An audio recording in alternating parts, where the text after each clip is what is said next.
In this video, I'm going to be sharing with you about 2 chord progression secrets I wish I was told when I was first starting out on the piano. And it took me a whole lot of time to discover these secrets, but in this video, I'm going to be sharing them with you in just few minutes. So if this sounds like something that interests you, then let's proceed. So starting out with the first secret, I'm going to use this simple analogy to explain this secret to you before I reveal it to you. So now to understand the first secret, take a look at these chord progressions on screen. So on the left side, we have more of popular chord progressions that you are most likely familiar with. These are chord progressions that are used in a whole lot of popular songs. While on the right side, we have other chord progressions which could be unique to a particular song. Okay. Now, whatever the case may be, I want you to observe very well. Now, look at all these chord progressions on screen. What do you notice about all these chord progressions?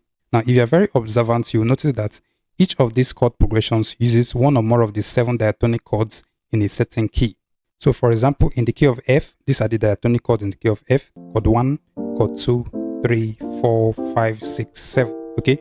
So, if you are very observant, you'll notice that most of these chord progressions uses one or more of these 7 diatonic chords, but in different combination. Okay. And this actually brings me to the first secret to mastering chord progressions. If I was told this, it would have saved me a lot of time of struggling with chord progressions.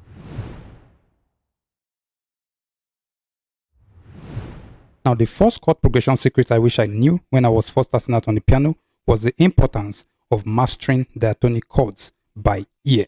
Okay. Now, the key point to note here is by ear. Okay. That is by just hearing. So what this actually means is that every single diatonic chord in the scale, that is the 1, 2, 3, 4, 5, 6, 7, have a specific way each of them sound, okay, relative to the tonic chord, which is the chord 1 in that particular key. So meaning if you can train your ears to recognize how each of these diatonic chords sound, irrespective of the key you're on, okay? So no matter the key you're on, they all sound the same, okay? That is, the tonic sound like the tonic, the second chord sounds like the second chord, the third chord sounds like the third chord, irrespective of the key you're in. So if I was told that I need to take my time to train my ear to recognize each of these chords, how they sound, I wouldn't have struggled so much with chord progressions, because this is one of the secrets that actually helped me particularly as a person to master chord progressions by ear. So for example, this is the tonic chord in the key of C, okay, which is the chord 1. So if I play another diatonic chord, for example this, can you tell which other diatonic chord I played? Okay, can you tell if it's the chord 2, 3, 4, 5, 6, or 7? Okay, let me play the tonic again. So this is the tonic, and let me say I play another one, for example this. Can you tell the diatonic chord I just played just by hearing? Now, that is exactly what I'm talking about. Once you can master how each of these diatonic chords sound by ear, no matter how they are combined in a particular song, you are going to tell the chord progression of that song just by hearing, because you already know how each of the basic composition of that particular progression sounds. So no matter how the chords are combined or twisted, you will be able to tell the chord progression of that song. So this is actually the first secret to mastering chord progressions. So I get at this point you might be asking, then, if this is the secret, how do I train my ears to recognize each of these chords? Now, if you are following this channel for a while, you'll notice I've made some videos in the past. There's some exercises I came up with that actually helped me as a person to master chord progressions. That is to hear each of these diatonic chords. I actually call it the 2 chord exercise. Okay. I've made those videos in the past. I'll leave it in the description box below. You can see the thumbnail on screen. You can go check out those videos and practice those exercises. You can do it every day until your ears are actually trained to recognize all these diatonic chords in terms of pitch. So I will not be able to cover the exercise in this video to avoid making the video too long. I just want to go straight to the point. After watching this video, you can go check the 2 chord exercise. And if you keep practicing it every day, you'll notice that with time, your ears are already getting trained to recognize each of the diatonic chords, especially in terms of relative pitch. Now, just before we move to the second tip, it's very, very important to also understand that even though most percentage of the time, most chord progressions of songs use one or more of the 7 diatonic chords in the key, okay, there are also times, some rare cases, whereby that chord progression can use non-diatonic chords. That is, chords that don't belong to the 7 chords in the key. For example, we could go to the parallel minor of key C, major scale, and borrow some chords temporarily before moving back to the major scale. For example, this chord, which is G sharp major chord, this chord I'm holding, this is the 6th chord in C parallel minor scale, which is different from the 6th chord in C major scale, which is this.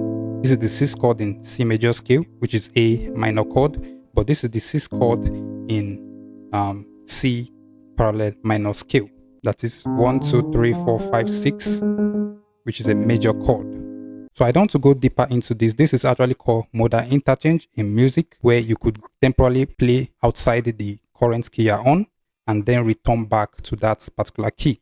Just like borrowing diatonic chords in some other key of other scales and then returning back to the current key you're in. It just helps create some kind of variations in music. So this is just an exemption. It's happened in just rare cases, but I just feel I should also let you know so that you won't just be limited that it's only diatonic chords that could be used in chord progressions. But most percentage of the time, we use just diatonic chords. So when you can train your ears to recognize them, detecting chord progressions will become easier.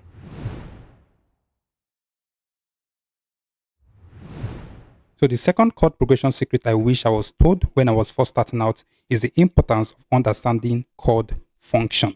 Okay, the importance of understanding chord function. So in simple layman's term, what this actually means is that every single diatonic chord in the scale, for example, in the C major scale, that is. So all these diatonic chords have some other set of chords, okay? Probably diatonic chords in this same scale that they are most likely going to resolve to. So when you understand this, it becomes kind of easier to understand the next chord or to predict the next chord they are going to play, okay, when playing the chord progression of songs, or maybe when accompanying a singer, okay, in most cases. So in this context, we can group each of the 7 diatonic chords in a key into 3 groups or 3 categories, okay. We have the tonic, we have the subdominant, and we have the dominant. So most often the tonic chord, which contain the chord 1, 3, and 6, serve as the home base, okay, where other chords resolve. So it mostly serves as both the starting and ending point of a song. While the dominant chord contain mostly the chord 5 and the 7. Okay, so the 5 and 7 are under the dominant chord category, and these are chords that create very high tension that seeks to resolve somewhere. While the subdominant chord category contain mainly the chord 2 and 4. Okay, and most often this set of chords tend to push the music forward. Okay, it just gives you that momentum. Okay, that is maybe we are starting. It pushes the music forward, while the dominant chord category creates a lot of tension that seeks to resolve the song, and the tonic chords category are most often where we kind of resolve to. That's where the song resolves to or ends. So generally, the subdominant chord are most likely going to resolve to dominant, and the dominant chord are most likely going to resolve back to the tonic.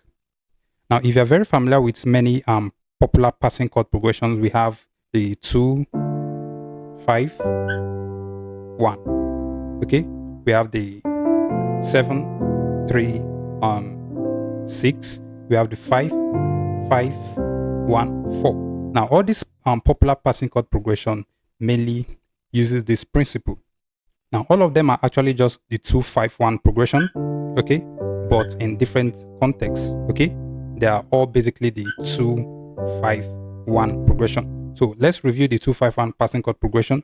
So you notice that this generally follows the rule. For example, the 2 is actually among the subdominant chord, okay, which resolve to the dominant, which is the 5, okay, and the 5, which is the dominant, resolve to the tonic, which is the 1.